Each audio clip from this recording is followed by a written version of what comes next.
Remember the summer of 2018? The sun shining almost constantly, England's footballers marching to the latter stages of a major international tournament, and interminable battles between Westminster and Brussels over the future relationship between the UK and the European Union.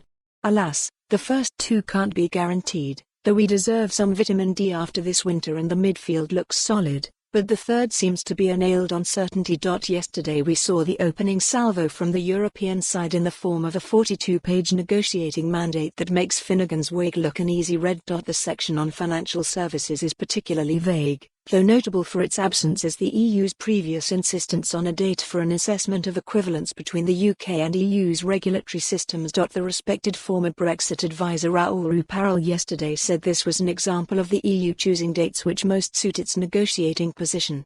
It's hard to say whether this represents a hardening of the line on the behalf of the EU, or not, but it is clear that they're thinking about it. We are assured that so is our government. In this newspaper just over a fortnight ago, the then-chancellor Sajid Javid laid out his plans for Britain to go its own way on financial regulations, to ensure that there was equivalence between our two systems but not to tie ourselves to all future continental decisions. That makes sense in a world in which our economies are intertwined, with much of the meshing happening in the Square Mile and Canary Wharf, but also in an ecosystem which is swiftly giving birth to new, innovative financial products that Britain must be able to nurture and grow. The UK will publish its mandate tomorrow, which a government spokesman said will include precise terms of what Downing Street will be seeking.